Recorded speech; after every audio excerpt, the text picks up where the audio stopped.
कैमरे वो मनाजिर क्या कैच करेगा जो यहाँ पर माशाल्लाह दिख रहे हैं। माशाल्लाह ये मीना शरीफ है। यहाँ पर कोई क़िल्लत नहीं है पीने के पानी की। माशाल्लाह आप देख रहे हैं। मुझे तो अल्हम्दुलिल्लाह इसमें दावत इस्लामी के 3 रोज़ा तरबियत इज्तिमात जैसे नेपाल में होते हैं उनकी याद आ रही है। माशाल्लाह इस चीज़ का तजुर्बा हो चुका है दावत इस्लामी अमीर अहले सुन्नत के बरकत से। और यहाँ पर मैं आपको मज़ीद एक बार बताता चलूँ, याद रखिएगा नमाज मुआफ़ नहीं है। हज अदा करना एक फ़र्ज़ अदा करना होता है और नमाज भी रोज़ाना का फ़र्ज़ है 5, तो उनके भी अहकाम सीखना लाजमी है। अब यहाँ पर बैठने के लिए जो है ना, जहाँ पर हम बैठते हैं तो ये नरम एक तरह से, एक तो कालीन है लेकिन इसके ऊपर आप देखें सोफ़ा टाइप है, ये आप देख रहे हैं। तो यहाँ पर देखा कि बाद लोग इस पर नमाज़ पढ़ रहे हैं, हालांकि याद रखिएगा इस पर नमाज़ होगी ही नहीं, क्योंकि ये बिल्कुल ही जो है ना वो स्प्रिंग वाला गद्दा है और सजदे के लिए ज़रूरी है कि जब नमाज अदा की जाए तो ज़मीन की सख्ती महसूस होनी चाहिए। तो इस पर नमाज अदा करेंगे तो कौन सी सख्ती महसूस होगी, तो सजदा भी अदा नहीं होगा। जब सजदा अदा नहीं होगा तो फिर नमाज भी नहीं होगी। तो ये बिल्कुल ही नरम है, बिल्कुल ही नरम है। तो यहाँ पर जब आप आएंगे तो इस चीज़ का ख्याल रखिएगा कि हमें फ़राइज़ की पाबंदी करनी है, न कि हमने रस्म अदा करनी है। इसको क्या कर सकते हैं आप, इसको उठा सकते हैं, ठीक है, इसको फ़ोल्ड करके सकते हैं और नमाज़ अपनी अदा कीजिए। ये शरई मसला था नमाज के हवाले से। मीना शरीफ में वज़ू खाने या बैतुल खला, ये वज़ू खाना है, औरतों का भी इसी के पीछे में है। ये तो आपने अंदर देख लिया, ये हमारा जो है वो जहाँ से हमारा खेमा था वहाँ क्या है और वज़ू खाना वगैरह क्या, और उसके साथ ही आप देखें हो सकता है दूसरी जगहों पर भी होगा यहाँ पे, क्योंकि मीना शरीफ तो बहुत वसी है। तो यहाँ पर भी वज़ू खाना और बैतुल खला वगैरह बने हुए हैं। यहाँ के हवाले से मैं आपको एक चंद बातें अर्ज़ कर देता हूँ जिनसे आपको फ़ायदा होगा। आप अपने होटल से निकलेंगे, बस आपको मीना शरीफ पहुँचाएगी। वहाँ पर आप जो है वो बंदा खुद ही खड़ा होगा जो आपको दिखाएगा कि आपका खेमा कौन सा है। इन्हें हमें किसी किस्म की एक तरह से परेशानी का सामना नहीं करना होता। बस निकलने से पहले हमारे होटल्स में खुद ही बंदा आता है और वो हमें जो है वो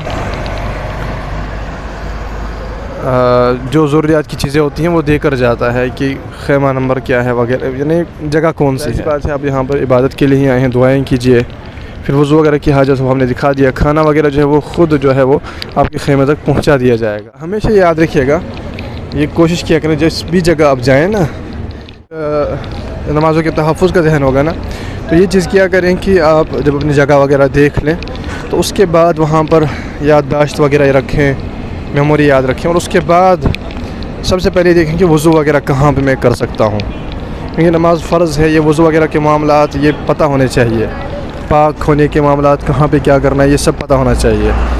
उसी हवाले से मैं अभी अल्हम्दुलिल्लाह यहाँ पे पहले ही बाहर निकल आया हूँ और ये चीज़ें देख कर आया हूँ कि कहाँ पे क्या वज़ू वगैरह कहाँ पे किया जाएगा। तो ज़ाहिर सी बात है इससे फ़र्ज़ का तहफ़्फ़ुज़ होगा, और ये फ़र्ज़ के तहफ़्फ़ुज़ का काम करना भी एक सवाब का काम है।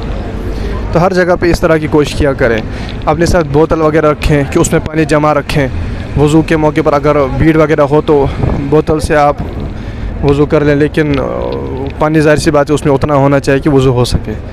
ऐसा नहीं कि पानी चुपड़ ले और वज़ू समझे, नहीं, वज़ू जो है वो अच्छे से अदा कर सके, इतना पानी हो उसमें। तो ये देखिए माशाल्लाह यहाँ पर बताता चलूँ कि अपनी ख़वातीन को शरई अहकामात सिखा के यहाँ पे लाएँ और घर में भी उनको पर्दा वगैरह सिखाएं किस तरह का। अफसोस की बात है कि ऐसी चीज़ें भी देखने को मिलती हैं जहाँ पर बहुत दिल कुड़ता है कि बुनियादी अहकामात से भी नावाकिफ़ हैं, और मर्दों पर तो ये ज़िम्मेदारी है कि अपनी औरतों को पर्दे के अहकामात सिखाएँ। यहाँ पर मैं आपको एक इंतहाई अहम बात से आगाह कराना चाहता हूँ, जो शायद बल्कि सिर्फ यहाँ के ताल्लुक़ से नहीं है, पूरी दुनिया के एतबार से। यहाँ पे मैंने देखा कि लोग वज़ू कर रहे हैं तो ये वज़ू ने रस्म वज़ू अदा कर रहे हैं, बोतल से पानी वो मल लेते हैं आज़ाए वज़ू पर और समझते हैं कि वज़ू हो गया। ये बहुत अफसोस की बात है, इस तरह तो वज़ू होता ही नहीं है, क्योंकि वज़ू का जो है ना वो जिस हिस्सा धोना होता है उसमें हर हिस्से पर 2-2 कतरे बह जाने चाहिए।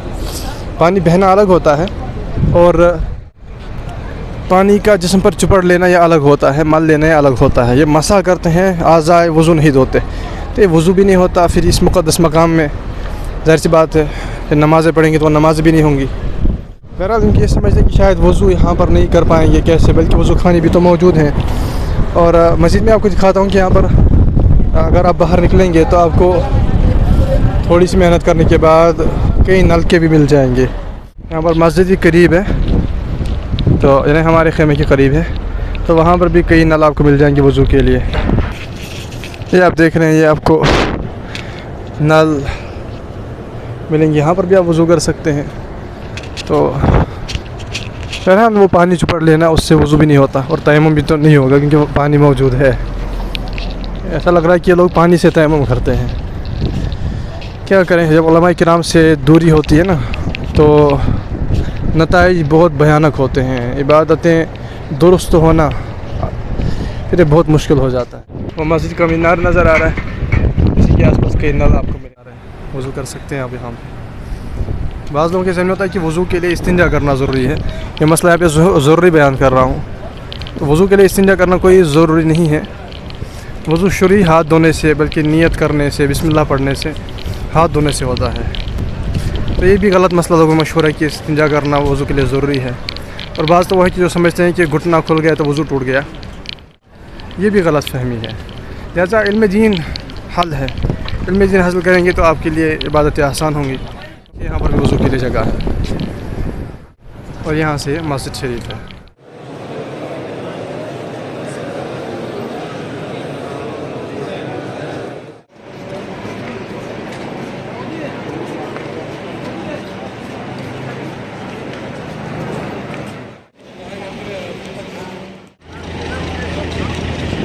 बहरहाल अभी हम मीना के वापस जो है वो कैंप में आ चुके हैं। औरतों के अहकामात उन्हें सिखाए जाएँ।